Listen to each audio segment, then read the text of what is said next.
신약성경 빌레몬서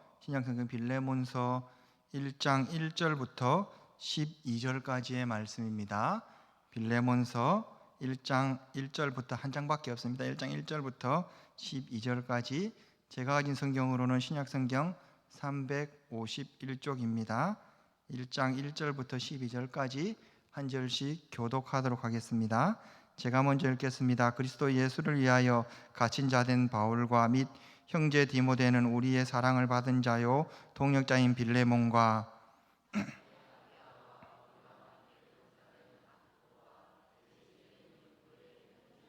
하나님 우리 아버지와 주 예수 그리스도로부터 은혜와 평강이 너희에게 있을지어다.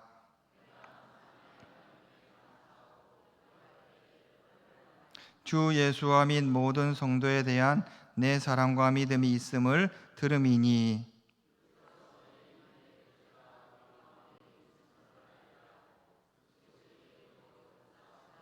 형제여 성도들의 마음이 너로 말미암아 평안함을 얻었으니 내가 너의 사랑으로 많은 기쁨과 위로를 받았노라.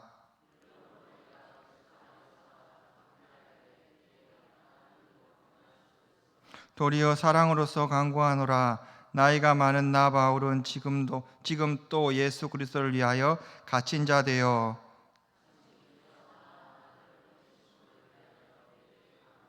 그가 전에는 내게 무익하였으나 이제는 나와 내게 유익함으로 같이요 내게 그를 돌려 보내노니 그는 내 신복이라. 아멘. 할렐루야. 반갑습니다. 오늘도 열심히 일하시고 피곤하신 시간에 우리 함께 모이고 예배드리게 돼서 너무나 감사하게 생각합니다.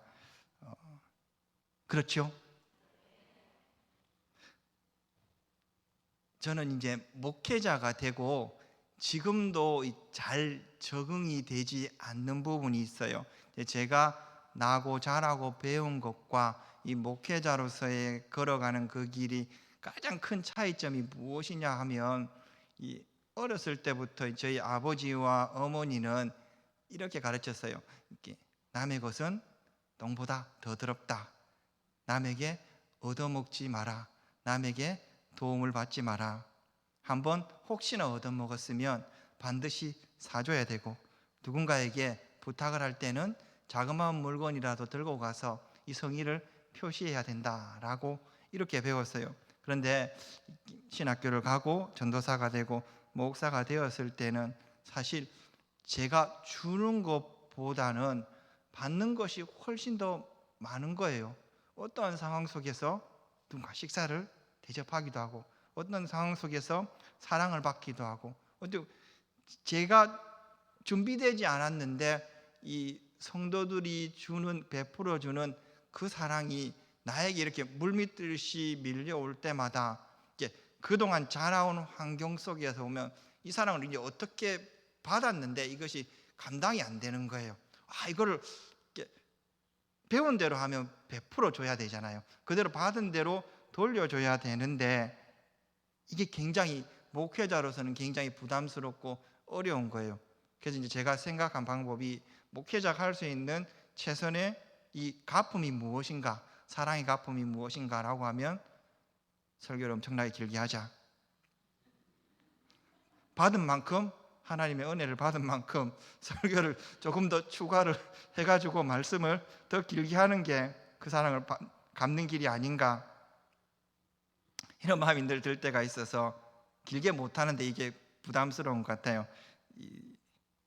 김상봉 목사님이 쓴 이 섬기는 당신이 최고입니다. 섬기는 당신이 최고입니다 라는 책에 보면 좀 우스갯소리 같은 이야기가 있어요. 우리가 잘 알고 있는 이야기를 목사님께서 이렇게 기록해 놨는데 한 사람이 천국에 갔는데 천국에도 가고 지옥에도 갔는데 이 식사를 하는 모습을 보았다고 그래요. 그런데 천국에 있는 사람들은 살이 이렇게 찌고 얼굴빛이 좋았는데 지옥에 떨어져 있는 사람들은 이 얼굴이 조금 많이 야위었다고 해요. 무엇이 어떤가라고 자세히 살펴보니 똑같이 같은 식사의 자리에서 긴 젓가락을 가지고 식사를 하는데 천국에 있는 사람들은 그 젓가락을 나에게 넣는 것이 아니라 음식을 떠서 상대방에게 계속해서 넣어주는 거예요. 서로가 서로의 입에 넣어주다 보니까 밥을 배불리 먹을 수 있었는데, 지옥에 있는 사람들은 그 긴 젓가락을 가지고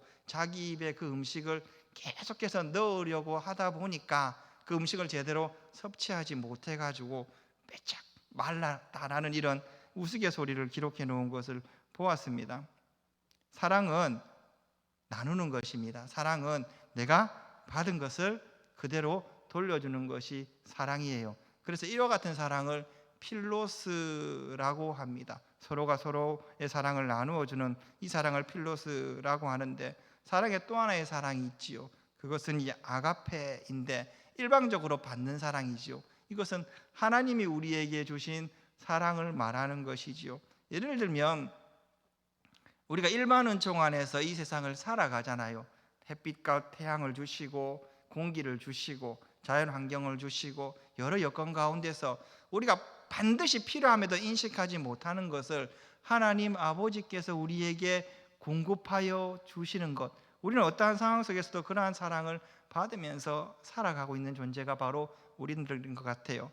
더욱이 하나님께서 우리에게 주신 가장 큰 이 아가파의 사랑은 그 아들 예수 그리스도를 우리에게 허락하여 주셔서 그분으로 말미암아 우리가 구원을 받게 하신 그 사랑을 우리가 받았다라는 것입니다. 그래서 사랑이라는 것을 크게 두 가지로 정의한다면, 우리 삶 속에서 어떤 사람들은 그 사랑을 받고 서로가 나누어주며 그 사랑을 베푸는 사람들이 있는 반면에, 어떤 사람들은 사랑을 받았다면 그 사랑을 베풀지 못하고 계속해서 그 사랑을 받기만 갈망하는 사람들도 존재하는 것 같습니다.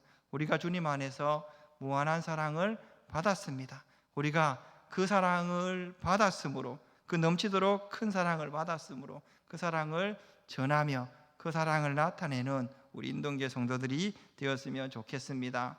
여러분, 오늘 우리가 읽었던 빌레몬서는 이 성경 안에서도 이 세 번째로 이 짧은 한 장으로 된 이 말씀이지만, 이 안에서 이 전체는 25절이고 이 헬라어 단어로 하면 이 335개의 이 단어로 기록된 짧은 하나님의 말씀이에요. 그래서 손이 큰 사람들이면 이 안에 다 기록될 정도로 한 장의 성경이 다 기록될 정도로 짧은 글이 이 빌레몬서이지만, 사실 이 한 장의 성경 안에는 우리에게 이 많은 것을 전달하고자 하는 하나님의 깊은 뜻이 담겨 있는 것 같습니다. 이 본문의 빌레몬서의 이 내용을 요약해 본다면 이런 것이지요, 여러분. 바울이 로마 감옥에 갇혀 있을 때에 이 편지를 썼는데, 이 골로새 교회의 이 감독, 골로새 교회의 리더였던 이 빌레몬에게 한 통의 편지를 씁니다. 그 내용이 무엇이냐라고 하면, 이 빌레몬이 다스리던 노예 오네시모라는 종이 있었는데, 이 오네시모가 그 주인 빌레몬에게 어떤 큰 잘못을 했던 것 같아요. 그 어떤 잘못을 했는지는 성경에 기록되지 않았지만, 그가 잘못을 하고 이 골로새 지역에서 그 주인이었던 빌레몬에게 도망쳐서 이 로마까지 도망치게 됩니다. 실제 거리로 하면은 한번 찍어보니까 한 160km 정도 돼요. 고대 사회에서 이 도망친 노예가 어떻게 이 로마까지 소아시아 지역에 있는 이 골로새에서 로마까지 가게 되었는지는 모르지만, 이 160km를 도망쳐서 이 로마에서 우연치 않게 감옥에 갇혀 있던 바울을 만나게 됩니다.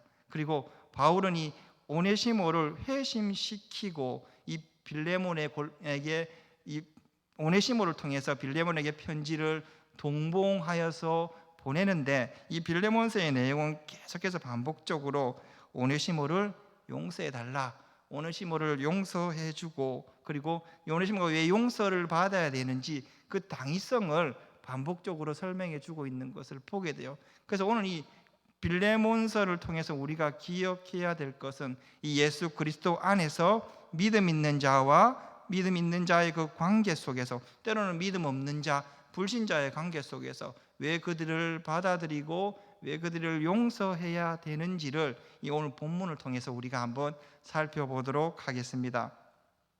먼저 우리는 믿음의 동력자들, 믿음 있는 자들, 때로는 믿음 없는 자들을 왜 용서하고 용납하고 받아들여야 되느냐라고 말하면 우리 모두가 예수 그리스도의 갇힌 자 되었기 때문입니다. 사도 바울은 이 9절에서 이 10절의 말씀에서 이렇게 말하고 있어요. 9절을 읽어볼게요. 제가요.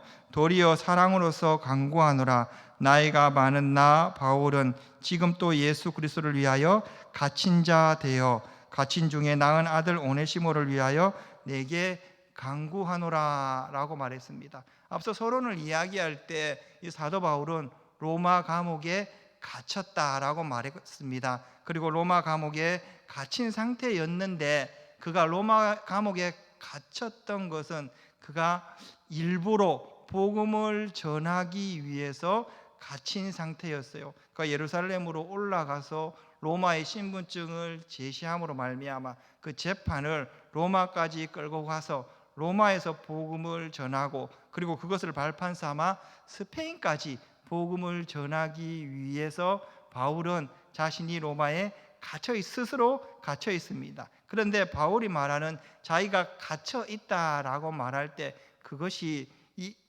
감옥에 갇혀 있다라는 뜻만은 아니어서요. 바울은 예수 그리스도를 믿고 회심함으로 말미암아 그가 스스로 예수 그리스도 안에서 갇힌 자 되었음을 그가 말씀해 주고 있습니다.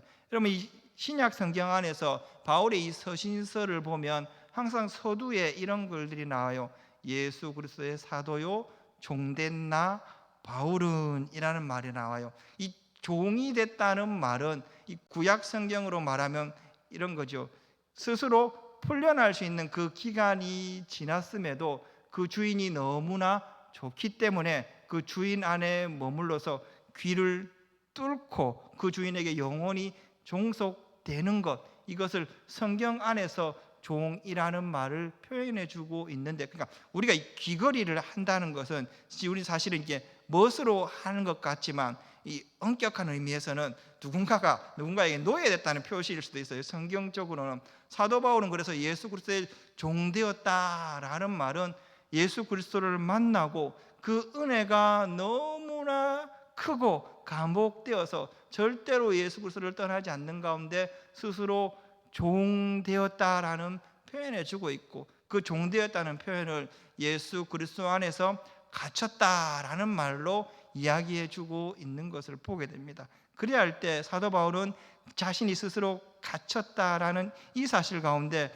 스스로 갇혔음에도 불구하고 그에게 주신 하나님의 사명이 있는 거예요. 그것은 자신의 갇힌 자의 모습 속에서 예수 그리스도를 증거하는 것, 그것이 바울 자신에게 주신 사명이었고, 그 가운데 오네시모를 발견하게 되고 오네시모에게 복음을 전함으로 말미암아 오네시모 또한 예수 그리스도를 믿고 구원받은 존재요 그리스도 안에서 갇힌 자 되었으므로 그 진짜 종이었던 빌레몬에게 오네시모를 용서해 줄 것을 오늘 본문의 이 말씀을 통해서 바울이 기록하고 있는 것을 보게 됩니다.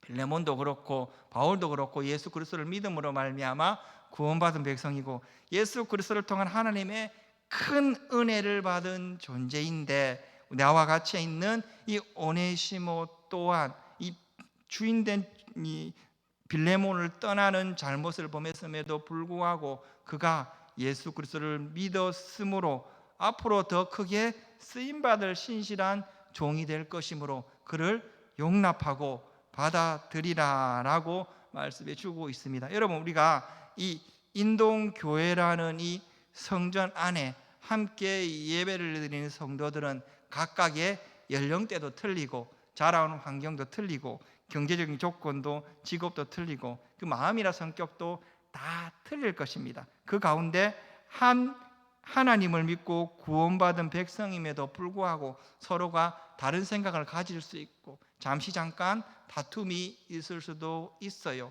그럼에도 불구하고 우리 모두가 예수 그리스도의 갇힌 자 되었기 때문에, 그리고 하나님의 나라 위에 크게 같이 쓰임받는 종들이기 때문에 용납하고 용서하고 받아들이라라고 오늘 본문 속에 바울은 이야기해 주고 있습니다. 여러분, 이 아미시 그레이스라는 책이 있어요. 아미시 그레이스라는 책이 있는데 이 아미시라는 이 말은 지금 이 미국의 이 펜실베니아 주에 있는 이 침례교파의 한 떨어진 사람들의 함께 생활하는 무리들의 공동체를 이야기해 줘요. 이 사람들이 17세기에 이 스위스에서 이 종교 개혁 가운데 박해를 받아서 이주해 오는 가운데 그 끝에 미국까지 이주해 왔고, 미국의 이 펜실베니아 안에서 한 지역의 큰 공동체를 이루고 살아가는데 침례교의 계통인데, 이 사람들은 지금도 이 전기를 잘 사용하지 않으려고 그러고, 그리고 자동차를 사용하지 않고 마차를 사용하고, 그리고 세상의 이 문물들을 잘 받아들이지 않는 가운데 그 공동체 안에서 함께 무리를 형성하고 예배드리고 학교를 세우고 그 안에서 스스로 자급자족하며 살아가는 이 믿음의 공동체가 이 아미시 공동체예요. 그런데 이 아미시 공동체 2006년 10월에 한 학교의 아미시 공동체 안에 이 한 학교에 어떤 남자가 총을 들고 들어왔어요. 그리고 인질극을 벌이다가 그 안에 있는 학생들을 총으로 쏴서 이 사망케 하는 사건이 벌어졌어요. 그런데 더 놀라운 것은, 그리고 그 남자가 스스로 자살해서 생을 맞이합니다. 그런데 더 놀라운 것은 그 사건이 있고 그 다음 날 이 아미시 공동체에 있는 사람들이 이 가해자의 아내와 그 가족들을 찾아가 위로하기 시작하는 거예요. 물질적으로도 도와주고 이 말로서도 위로하면서 예수 그리스도 안에서 당신을 용서한다, 당신도 우리와 똑같은 피해자라는 말을 하는 것을 이 글 속에서 기록하고 있어요. 그러면 이 글 속에서 우리가 오해하고 있는 것이 그들의 용서가 어떤 사건을 축소하거나 잘못을 가볍게 여기거나 그들 스스로의 고통을 잊었다는 그런 말은 아닌 것 같아요. 그래서 책에는 이렇게 기록되어 있는데, 이 아미시 공동체가 하는 이 용서는 감정이 아니라 습관이 된 결단이다라고 말해요. 습관이 된 결단이다라고 말하면서 법과 질서, 악함을 정죄하는 그것은 그대로 유지하되, 법과 질서는 유지하되 그 안에서 누군가를 용서하는 훈련을 반복적으로 그들이 행했다는 것입니다. 감정적으로는 믿지만 그 믿음의 공동체 안에서 그 사람이 징계를 받고 판단을 받고 죄에 대한 대가를 받음에도 불구하고 믿음의 공동체 안에서는 한 사람의 인격체로서 그 사람을, 어떤 사람을 죄는 미워하지만 사람을 용서하는 반복적인 훈련을 그들이 했다라고 이야기해 주고 있어요. 그래서 그 책에는 이 용서를 이렇게 정의하는데, 이 용서라는 것은 가슴이 편안해지면 하는 것이 아니라 가슴이 아플 때 시작하는 선택이 용서다라고 말해요. 용서는 혼자서 이를 악물고 버티는 개인적인 의지가 아니라 공동체가 함께 지지하고 상기시켜주는 신앙의 연습이다라고 말해요. 그리고 용서는 말로 끝나는 것이 아니라 반드시 행함으로 그 용서를 드러내야 된다라고 이야기해 주고 있습니다.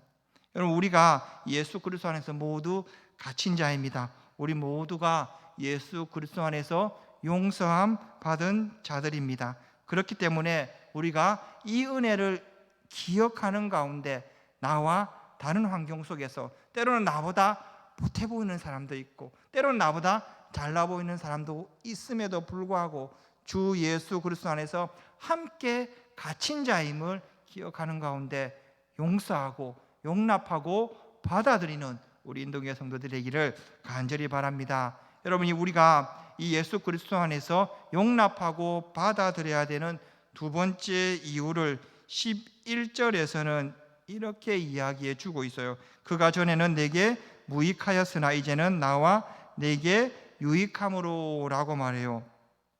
그라는 것은 이 빌레몬에게서 도망친 오네시모를 이야기해 주고 있죠. 오네시모가 빌레몬에게는 무익하였으나 이제는 나와 유익한 사람으로 바뀌었다라고 말해요. 이 말이 조금 이렇게 말이 안 되는 게, 노예되었을 때는 빌레몬을 노예로 붙잡고 있었을 때, 오네시모를 붙잡고 있었을 때는 이 빌레몬에게 이 오네시모는 노예이기 때문에 부리기 편한 존재예요. 그냥 종이에요. 쓰다가 버리면 되고 팔아버리는 존재가 바로 오네시모입니다. 그런데 종 되었을 때 오히려 이 오네시모가 빌레몬에게 유익이 되지 않고 무익했다라고 말해주고 있어요. 그런데 후에 그가 도망치고 자유함이 되었을 때 오히려 빌레몬에게 유익한 존재로 바뀌었음을 말씀해 주고 있습니다. 우리의 사고로는 이것이 잘 이해가 되지 않지요. 노예로 쓰다 버리는 것이 훨씬 더 유익인 것 같은데, 그리스도 안에서 자유함을 누리고 난 이후에 훨씬 더 나에게 도움이 되는 존재로 바뀌었다라고 말씀해 주고 있는 것을 보게 돼요. 이것이 무엇을 얘기해 주느냐라고 말하면, 이 세상을 살아갈 때 우리가 하나님을 알지 못하고 추구하는 이 세상적 가치와 성공이 그 사람에게는 유익한 것 같지만 실제로는 무익하다는 것을 성경이 말씀해 주고 있는 것입니다. 그렇다면 여러분, 바울에게 생각하는 이 오네시모의 이 유익함, 이 빌레몬이 생각하는 이 오네시모의 유익함은 무엇일까요?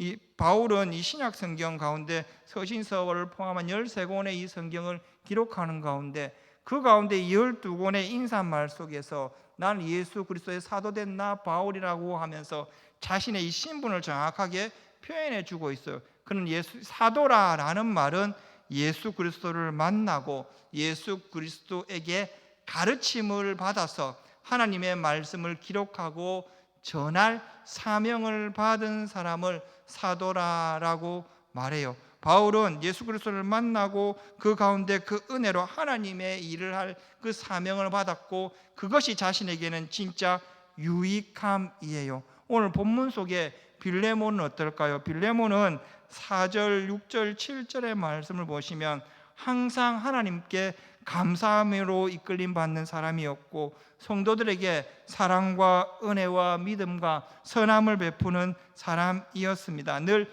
평안한 가운데 자신의 것을 내어주는 사람이었음을 이야기해 주고 있어요.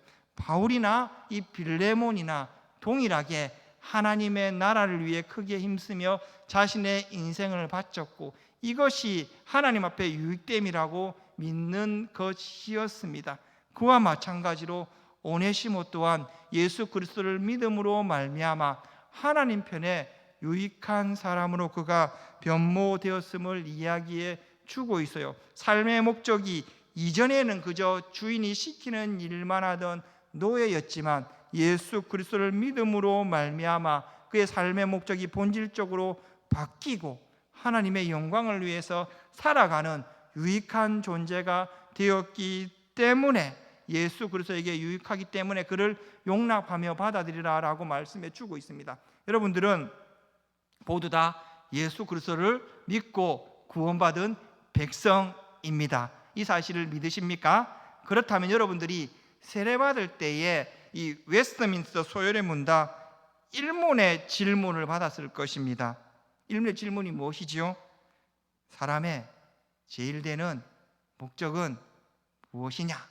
너무 오래됐지요. 오래됐죠. 저도 가물가물한데 사람의 제일 되는 목적은 무엇이냐라고 말할 때에 하나님께 영광을 돌리는 것이 우리의 제일 되는, 하나님을 영화롭게 하고 하나님께 영광 돌리는 것이 우리를 만들으신 하나님의 목적이라는 것을 우리는 배웠습니다. 이 하이델베르크 요리문답 1문의 이 질문에는 이렇게 나와요.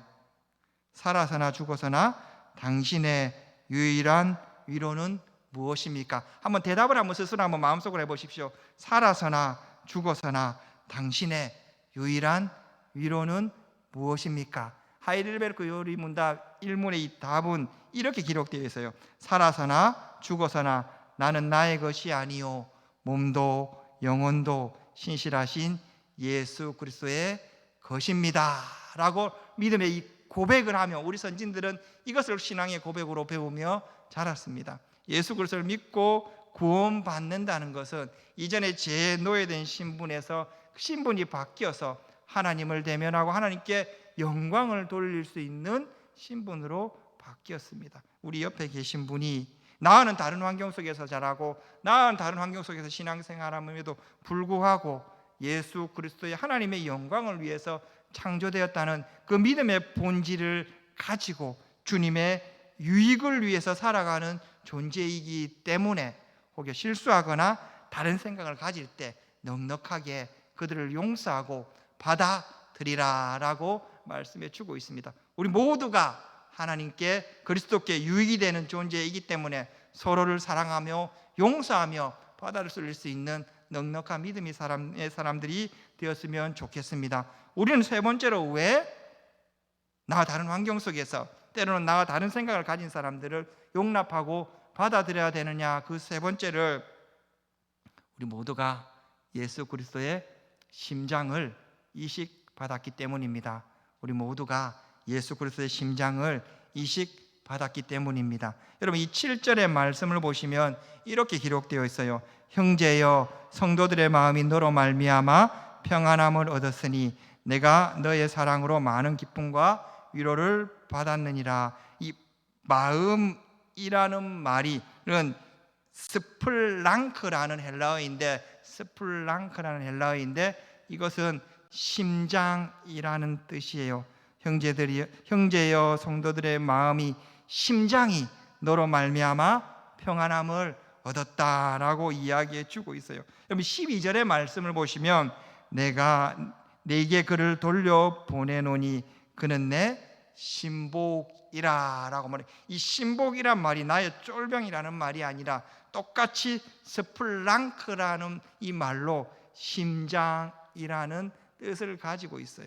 여러분 사도 바울은 예수 그리스도를 믿음으로 말미암아 그 마음속에 예수 그리스도의 심장이 이식되어서 자신의 이 전 인생을 예수 그리스도를 전하는데 바쳤고, 그리고 이 빌레몬은 자신의 심장 속에 흐르는 예수 그리스도의 피를 가지고 골로새의 교인들을 위해서 자신의 것을 나누며 기쁨으로 주의 일에 순종했다는 것입니다.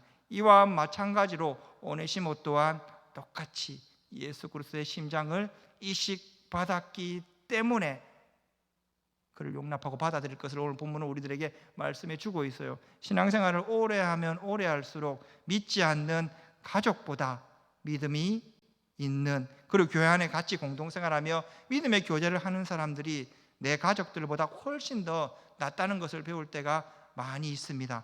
왜 그런가라고 생각해 본다면 우리 몸속에 예수 그리스도의 보혈이 흐르고 있기 때문입니다. 우리 가슴속에 쿵닥쿵닥 뛰는 이 심장을 예수 그리스도께서 심어 주셨기 때문에 같은 심장을 가지고 같이 뛰며 같은 피를 나눈 이 형제가 바로 이 시간 우리 예배하는 우리들이기 때문에 우리는 당연히 다르지만 틀리지만 엇갈리는 길을 가지만 당연히 용납하고 용서하고 받아들일 수가 있는 것 같습니다.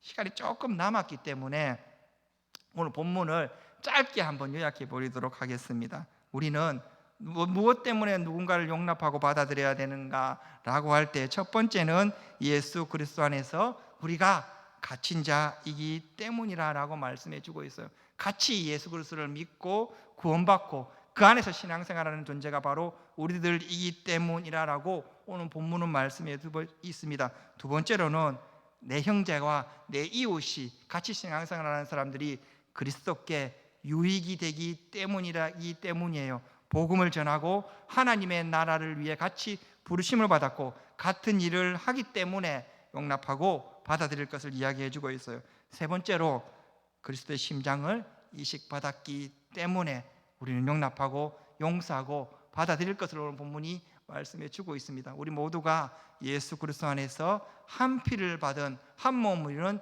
형제요 자매입니다. 그러므로 우리가 받은 그 사랑을 그리스도 안에서 나누며 아끼며 세워주는 믿음의 공동체 성도들이 우리 인동교회 되기를 간절히 바랍니다. 기도하겠습니다.